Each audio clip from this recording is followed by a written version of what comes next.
যে যারা কাজ করে, প্রকৃত কাজ করে, তাদের দাবি দেওয়া না শোনার একটা প্রবণতা আমরা সরকারের সঙ্গে শুনবে না।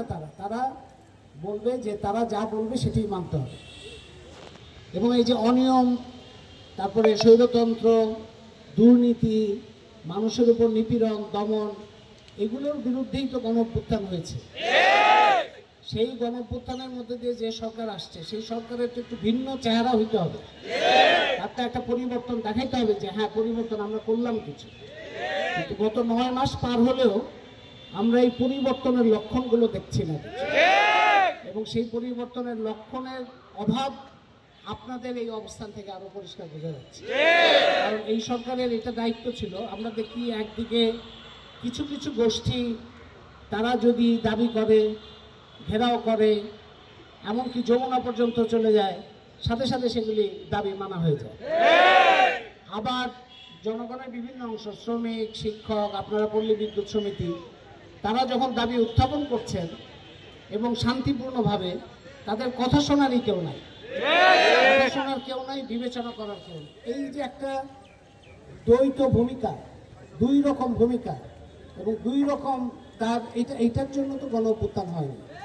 গণঅভ্যুত্থানের মধ্যে দিয়ে সরকার আসছিল যে মোনালিসা হেভি ফ্লো 15 পিস প্যাকেটের সাথে 8 পিসের একটি প্যাকেট একদম ফ্রি।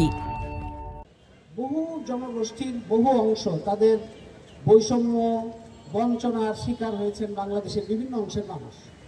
তো গণঅভ্যুত্থানের এই সরকারের কাছে তো তারা দাবি করবেন, এটাই তো স্বাভাবিক। সেই দাবিগুলোর ভিত্তিতে সরকার শুনবে, সরকার প্রয়োজনে কমিটি করবে এবং প্রয়োজনে পরিবর্তন করবে, এটাই তো প্রত্যাশিত। কারণ গত গণঅভ্যুত্থানের মূল কথাটা ছিল যে একটা বৈষম্যহীন বাংলাদেশ প্রতিষ্ঠা করা। বৈষম্যহীন বাংলাদেশ প্রতিষ্ঠা করলে পল্লী বিদ্যুৎ সমিতির সাথে এই যে বিশাল জনগোষ্ঠী এবং তারা সেবা দিচ্ছেন বাংলাদেশের সংখ্যাগরিষ্ঠ মানুষকে, পল্লী অঞ্চলের সংখ্যাগরিষ্ঠ মানুষকে পল্লী বিদ্যুৎ সমিতির উপরই নির্ভর করে, শহরগুলোর উপর। সেই জনগোষ্ঠী যাতে একটা নিয়মতান্ত্রিকভাবে তাদের কাজ করতে পারেন, জীবনযাপন করতে পারেন সুস্থভাবে, নিরাপদে, সেটাই তো সরকারের দায়িত্ব, দায়িত্ব ছিল। কিন্তু সেইটা কেন সরকারের নিজের বিবেচনা তো নাই। জনগণ যখন দাবি তুলছে, পল্লী বিদ্যুৎ সমিতি যখন এসে দাবিটা করছে, সাথে সাথেই তো তাদের বসে এটার ফয়সালা করার কথা। এখন পর্যন্ত যে ফয়সালা হয় নাই, সেটা খুবই উদ্বেগের এবং এটা আমি নিন্দা জানাই যে আর আপনারা পল্লী বিদ্যুৎ সমিতির যে 7 দফা দাবি, সেই 7 দফা দাবি আমি এটা আগের থেকে শুনেছি। মুশাহিদা সুলতানা, ডক্টর মুশাহিদা সুলতানা এগুলো নিয়ে লিখেছেন আগে থেকে।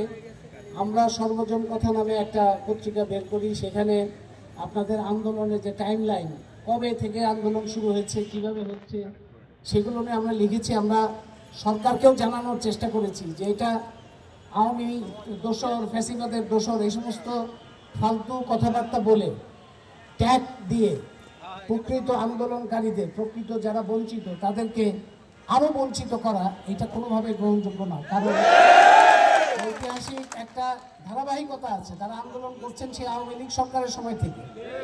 আওয়ামী লীগ সরকারের সময় অনেক নিপীড়ন, নির্যাতন, বৈষম্যের শিকার হয়েছে। তাদেরকে আবার আওয়ামী দোসর বললে তো হবে না। তাদেরকে আওয়ামী দোসর বলে তাদেরকে আবার বঞ্চিত করা, কিংবা কর্তৃত্ববাদী লোকজনের কথা শুনে তাদেরকে আরো বিপদের মধ্যে ফেলা, তাদেরকে ছাঁটাই করা, তাদেরকে বদলি করা, তাদের উপর একটা জুলুম চালানো, এটা কোনোভাবেই গ্রহণযোগ্য না, কোনোভাবেই। সেই জন্য আমি আপনাদের এই যে 7 দফা দাবি, এর প্রতি পূর্ণ সংহতি জানাচ্ছি, সমর্থন জানাচ্ছি এবং আশা করি